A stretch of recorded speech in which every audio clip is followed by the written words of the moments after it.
Ladies and gentlemen, welcome to another episode of the Writers Mindscape, the number one... Wait. Are we number one still? We're still the number one writing podcast. Okay, that's what I wanted to know. That's all that really matters. Okay. I still don't know how we dropped below with only one. I think there may have been one episode of something else where I talked about writing at some point. And it jumped over us? Yeah, it got more plays in like that first week. Damn, man. I know. Stop talking about writing. This way we can be made number one. Okay. This is part of your podcast too. I know. So, it's my empire. No, it's my empire. Right. This is actually my kingdom. You're the emperor because you run and own 01 Podcast. That's exactly right. So you're the high king. Exactly. But yes, welcome back. That's the number one writing podcast on the 01 Podcast group. I'm Tim. I'm Adam. Today we are going to be talking about step number 3 and how to evolve your starting point of your new world. Yes. Last week we talked about brainstorming and just getting ideas down for everything. And the fact that, it's not stealing an idea from somebody else. No. It's called being inspired. Yeah, I mean, if it was called stealing, you couldn't read the Aragon cycle because, boy, did he borrow a lot from everywhere. Oh, okay. You've never gone through the Aragon? No. It's actually not a bad book. Okay. You could his writing definitely improves because he was 16 when he wrote the first one. Who's this? Yeah. Oh, no, I did read. Well, I've read 1 through 4. There's only 4 books. Okay, then I was through number 3. Okay.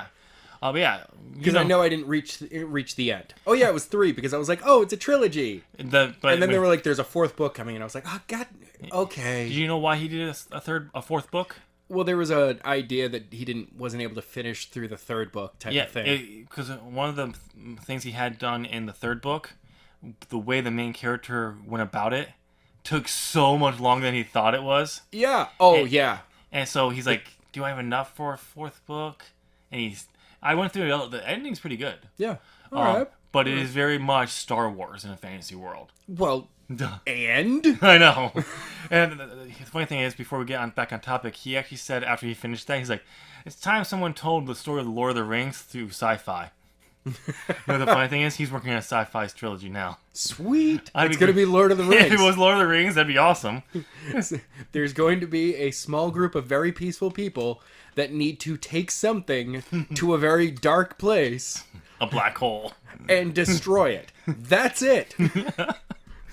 But yeah, but getting back... There's going to be a lot of walking. But yeah, getting back on topic, but if he did borrow a lot of stuff. I mean, he did change a lot of it. Oh, yeah. To make it his own, which is what you do. You can take something that you're inspired by you, and you change it. Yeah. So today we're going to be talking about how to flesh out your starting point. Now that you have all your ideas down, it's time to pick one. Yeah, just go with one. Pick one. It doesn't matter. It can be... This is a world. If you have... Before we get further, I actually watched a YouTube video on how to develop a world with a bunch of the best names out there. Brandon Sanderson was on it. Pat Rothfuss of the Name of the Wind, which is a great series. We're still waiting for book 3, Pat. Come on. It's been 7 years since the last one came out. He's trying... It's like wine. Sometimes it's better to wait. I know. He's a perfectionist, as he says.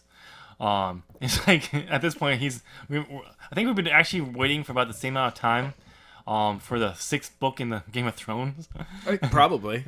But no, there's a few others. I can't think of them. I think Dan Butcher was on this panel. I think they just talked about different ways to do world building, and one of the things that Pat Rothfuss says, because one of he loves is economics. In his world, for the Name of the Wind, he worked out the entire economic system on a blackboard.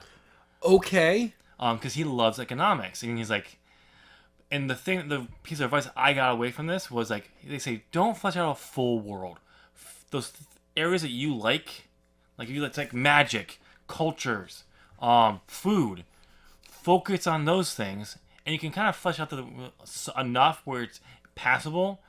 But you don't have to be doing the token where he literally fleshed out the entire of everything. Yeah, that's, really go into what you love about this idea. Yes. So when you pick your starting point, pick one of those areas that you love. I love magic. My magic systems are pretty fleshed out. Ironically, my work in progress right now, you don't really learn much about how the magic works. You get pieces, okay, but you don't get like as much as the other series will dive from the beginning. Oh, okay. You'll eventually figure it out, but like it's just so weird for me to write this book where I'm like, this is such a cool magic system, but you don't really learn much about it. You're like, there's no need to tell the reader. Yeah, not yet. I mean, like, it's really allowing for a mystery in a very scientific magic system. Cool. In a sense. But anyway, I love magic. I do like developing worlds, maps, stuff like that. So you pick one and you start. So how do you go about this? It really is, you've written out a bunch of ideas. If you don't have ideas on your mind map or whatever you did to write these ideas down that link to one of these areas, wow, I would be like, that doesn't happen to me. It can happen. I'm not saying it doesn't happen. It can. It could just be you can have like only 10 ideas. Yeah.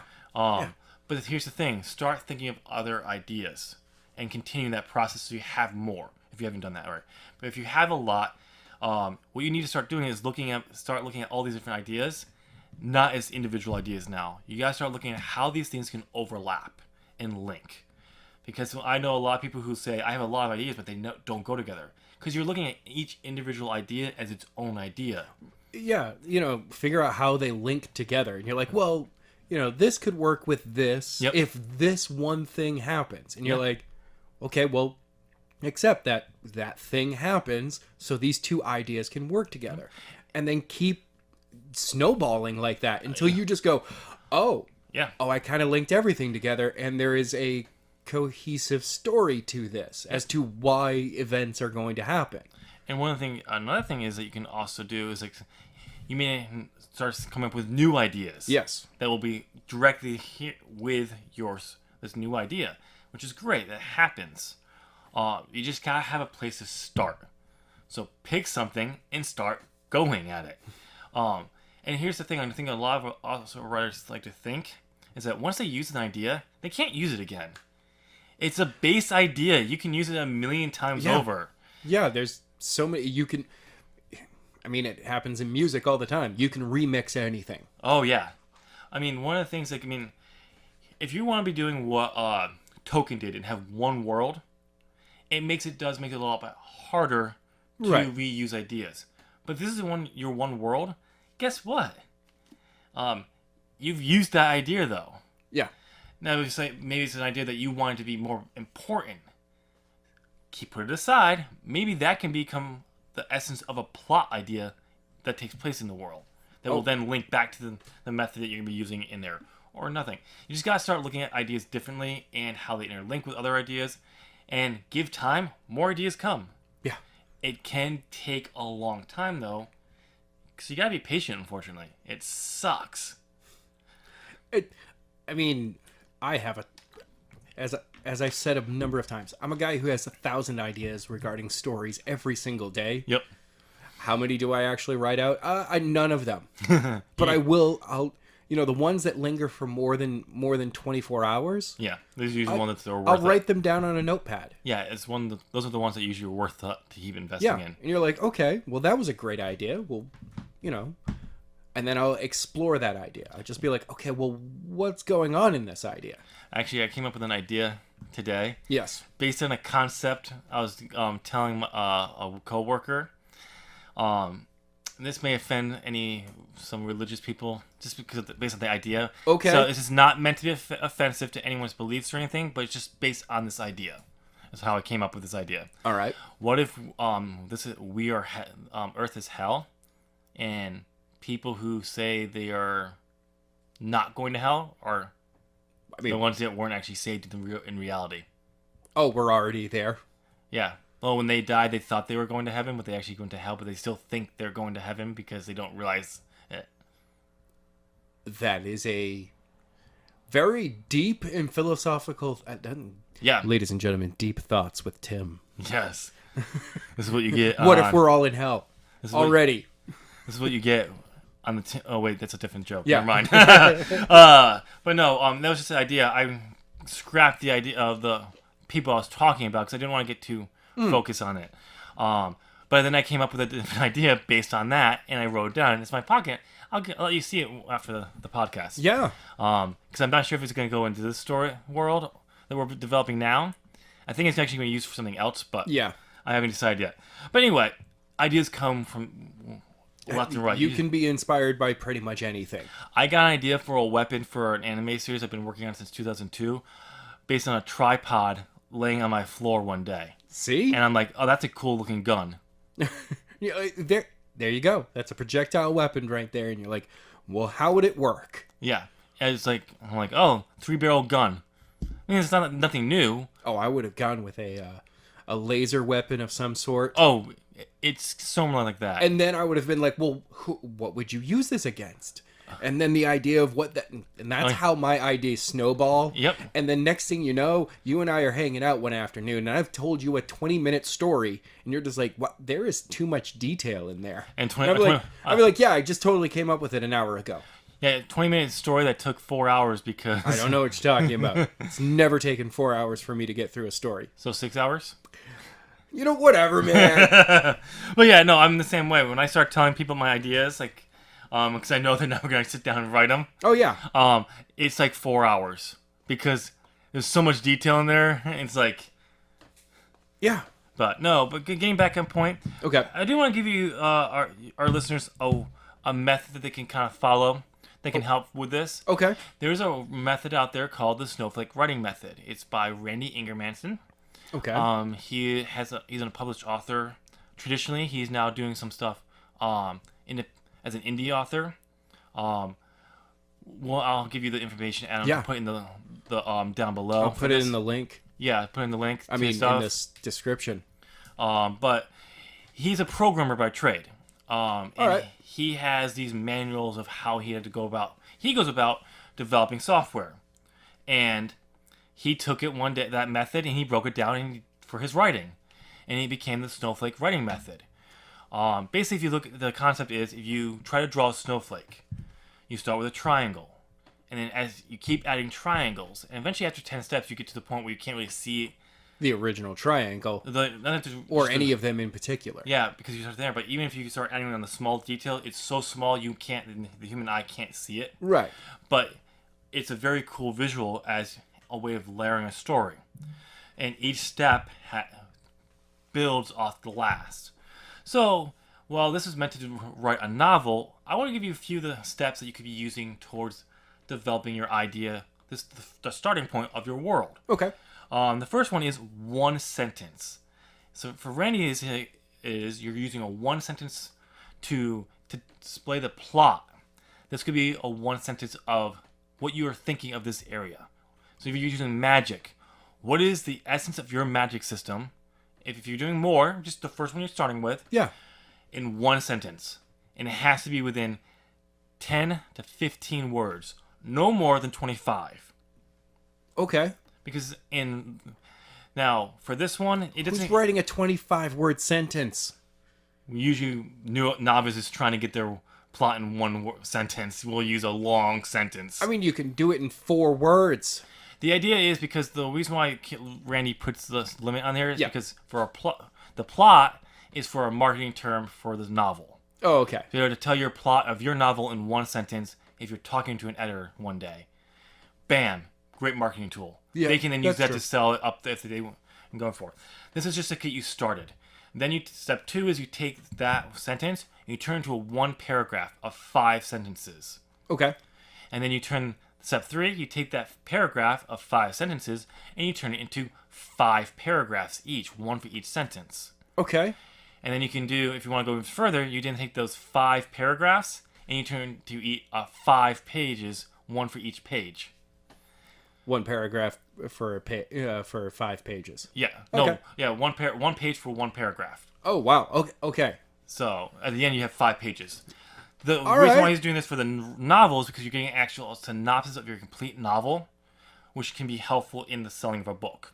This will help you flesh out a detail your ideas. You don't have to go that far, but if depending on how much you want to know. But this is a good starting point. And there's other things for building characters and all that. But this is just one way to do it. It's very helpful. But I guess, Adam, you said how you... Explain what you were telling me beforehand about how you plot.